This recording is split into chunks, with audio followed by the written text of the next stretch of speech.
mon cher Fumble, un zoom, donc un espèce de gros récap sur tout ce qui s'est passé entre le premier tome et le 8e tome de A Journey Beyond Heaven. Oui, Journey Beyond Even, pourquoi on en parle? Parce que le tome 8 est sorti et il apporte beaucoup de réponses et c'est absolument pas possible de le lire sans avoir envie d'en parler à tout le monde, mais bien sûr sans spoiler, donc je vais pas non plus raconter tout ce qui se passe, mais je vais essayer de vous expliquer pourquoi c'est super bien, parce qu'on le dit depuis le début hein, quand même que c'est super bien, Oui. Journey Beyond Ouais, Even. j'avoue. On le dit aussi depuis que l'anime est sorti, donc Tengoku Daimakyo pour ceux qui le regardent sur Disney+, qui est une superbe adaptation et qui est en cours actuellement. Et je crois qu'on en est où l'adaptation du tome 3-4 par là en ce moment. Et donc le tome 8 est sorti et c'est le tome des révélations en fait. C'est là où on commence à avoir des grosses réponses et qui montrent à quel point la narration est parfaitement maîtrisée par l'auteur qui s'appelle Masakazu Ishiguro, Ishiguro. qui scénarise et dessine. Mais on le savait en fait depuis le début, c'est-à-dire qu'il faut quand même du temps pour comprendre à quel point c'est bon, quoi. On le sait, la narration est déjà de base, elle est explosée. On sait qu'il y a le duo Maru et Kuroko qui se baladent dans le Japon post-apo, qui est plusieurs années après, plusieurs décennies même après une catastrophe qu'on ne connaît pas. Kiroko, elle est garde du corps et Malou, c'est un garçon au pouvoir étrange qui recherche le paradis. Le paradis, on ne sait pas trop ce que c'est, en tout cas, eux, ils ne savent pas ce que c'est. Nous, on sait parce qu'il y a l'autre pan de la narration qui est un espèce de complexe scientifique fermé qui détient des enfants assez étranges avec des pouvoirs. Et on va un peu suivre de ce côté-là, un peu comment ils vont s'échapper de ce complexe. Quand on arrive sur le tome 7, on commence à comprendre un peu ce qui se passe au niveau de la narration. Et le tome 8 confirme beaucoup de choses, en fait. Donc, je ne vais pas vous dire quoi. Mais à partir de là, on se rend compte que cette narration, elle est vraiment complètement démonstrative, elle n'est pas explicative. C'est-à-dire qu'il y a très peu de choses qui sont expliquées, elles sont juste montrées, que ça soit dans l'action, dans les tranches de vie, dans les décors, dans les dialogues. C'est rarement posé en fait. T'as jamais un personnage qui sort et qui t'explique tout ce qui s'est passé ou tout ce qu'il faut savoir pour comprendre le contexte en fait. Ça arrive un petit peu dans le tome 8, il y en a un petit peu, il y a un peu d'exposition sur ce qui s'est passé précédemment. En gros, on a l'explication de la catastrophe.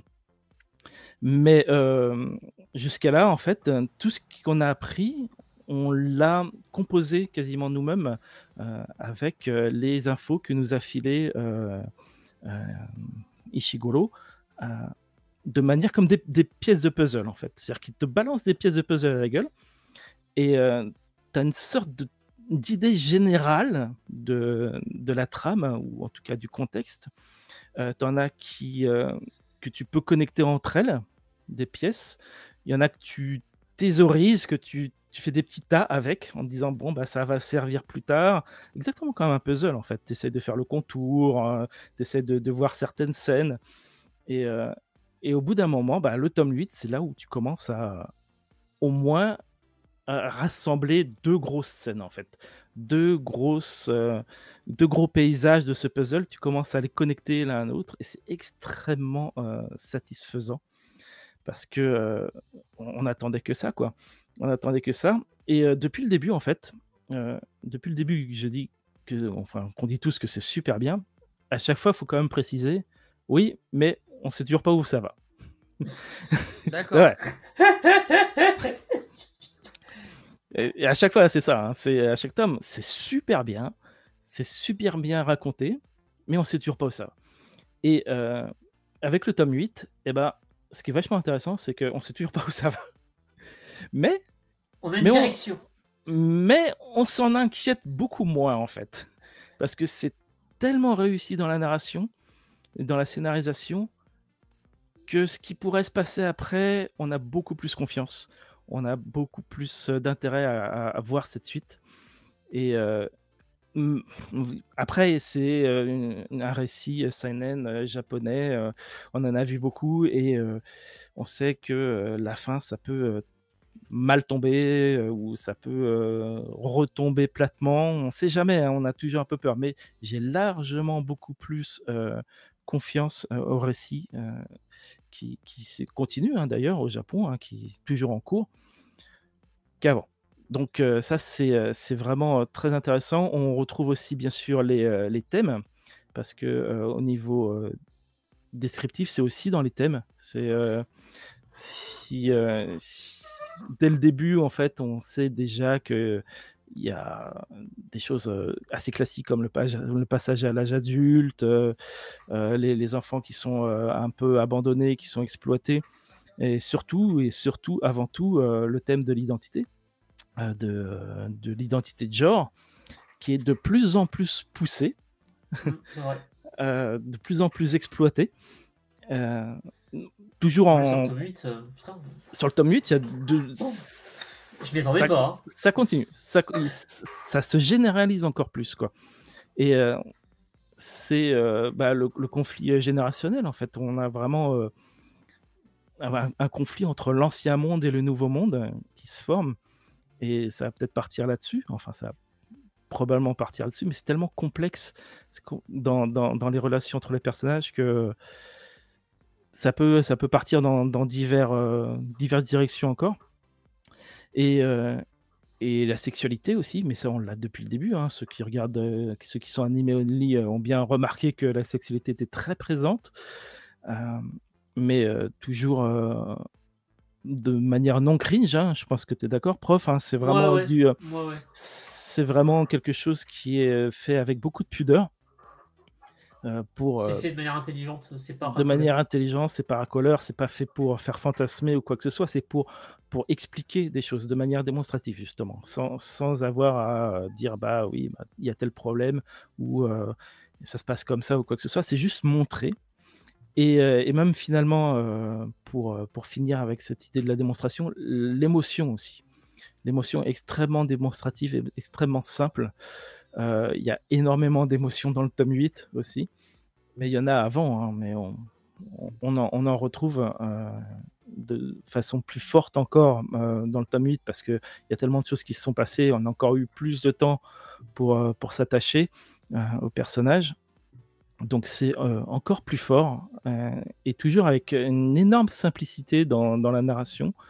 Juste de montrer les choses comme elles se passent et de ne pas forcer, le trait sur, le tragique ou quoi que ce soit et c'est juste passionnant, quoi. C'est, probablement la meilleure série, SF en manga, du moment et on verra sur la fin, mais parce que pour un récit comme ça, la conclusion est importante, mais c'est aussi, la meilleure série SF que je connais, tous médias confondus actuellement. Donc En cours, ouais, je en pense. cours, ouais. Donc A Journey, Beyond Heaven, c'est chez Pika, hein, le tome 8 est sorti il y a pas longtemps. On attend toujours la suite, avec impatience. Je sais pas exactement combien il y a de tomes, au Japon actuellement. Bah 8, en fait, on a rattrapé, ça y est. Oui, on a rattrapé, on est très proche. OK. C'est Donc là ça. maintenant ça va se ralentir beaucoup, ça c'est un peu la chose triste. Je suis Ouais. aussi curieux de savoir exactement quand est-ce que l'animé va s'arrêter parce que Et moi aussi. je ne vois aucune option pour stopper proprement une saison. C'est Heu, dur, hein. je vois pas où ça pourra Moi, se je stopper. vois vraiment le truc se stopper sur un cliffhanger de bâtard vers le tome 6 ou un truc dans le genre et on va être là. Enfin voilà, c'est. Bah, après il faudra passer au manga forcément. De toute Voilà, c'est façon, ça. je conseille à tout le monde de passer au manga parce qu'il Oui. y a plus de détails, il y a plus de même si, vraiment, la série animée est vraiment magnifique au niveau de l'interprétation, de, l'animation, de la DA. Heu Ouais, la et DA. les décors sont parfaits. Bah, la DA, elle respecte, donc tout à fait le chara-design déjà, à chaque fois j'oublie son nom. Désolé. Ishiguro. Ishiguro. cette petite, ce petit chara design qui forcément a des vibes de Rétro. rétro, plus avec les enfants avec des Akira. pouvoirs, forcément tu penses à Akira, quoi. Forcément. Donc pour moi c'est un incontournable, donc foncez dessus. Et Donc, clairement, c'est mon top 5 rattrapez actuel. Hein, rattraper parce que de toute façon, oui, l'anime il va être même si la saison suivante arrive assez vite, l'anime il va s'arrêter. Ça va être impossible pour eux de pas continuer. Donc vous allez devoir reprendre avec le manga. Ah, mais Chronos, ça t'a pas convaincu, mais t'en as lu Chronos combien, est pas convaincu. C'est pas probablement parce qu'il n'y a pas de fil rouge, parce que c'est vraiment, il faut se laisser porter par le récit. C'est vrai. Il faut complètement se laisser porter. Comme j'ai dit, il y a vraiment beaucoup de pièces du puzzle que tu prends et que tu mets en tas et que tu mets de côté en te disant ça, je l'ai compris, mais je sais pas à quoi ça sert. Tu l'apprendras plus tard. Voilà, c'est ça en fait. Et tu es obligé de mettre beaucoup de choses en fait de côté, de les garder en... Moi, ça me tue parce que même au tome 8, il te fait découvrir des nouveaux trucs, quoi. Genre, il te rajoute du mystère, il te répond à des trucs, et il te pose des nouvelles questions. Il y a absolument, totalement des nouvelles questions, ou plutôt des anciennes qui continuent en fait. Ouais, c'est ça. Mais en fait, en plus, il donne des réponses et il continue l'intrigue avec, en même temps, un peu toujours les mêmes éléments. C'est-à-dire qu'il reste, oui. il n'y a pas de Deus Ex c'est l'évolution des éléments précédents. Voilà, il n'y a pas un truc qui sort de nulle part pour changer la donne, pour changer la direction. Il y a tout qui est déjà installé dès le tome 1. Par exemple, il y a quelque chose de très important dans le tome 8, mais qui est lié à exactement la même histoire que l'héroïne, qui a eu un changement de corps. On ne sait pas trop pourquoi. Et il y a quelque chose à peu près similaire qui est super important, qui arrive aussi dans le tome 8. Et c'est vraiment intriguant de voir comment tout s'est déroulé et pourquoi. Et maintenant, il ne reste plus qu'à voir où ça nous mène. Une fois de plus, on ne sait pas où ça va, mais on y va vraiment de plus en plus joyeusement et gaiement, et avec aussi le côté tragique. Ah oui, quand même, il y a des passages, c'est... c'est dur, c'est dur. Il est très dur ce tome, ouais. Ils en reparlent dans le tome 8, hein, mais... c'est... Faut l'évacuer, hein. C'est pas facile. Mais vraiment, voilà. Si vous regardez l'animé, lisez le manga. Si vous aimez le manga, regardez l'animé. Vous pouvez faire les deux. De toute façon, l'animé est forcément très bien produit, hein, c'est Production IG. Donc, ouais, il est excellent. Et oui, c'est chez qui qu'il y a une ferme là? On entend des bruits, c'est pour nous mettre dans l'ambiance. l'ambiance. Il y a des bruits bizarres. Ouais, c'est chez qui?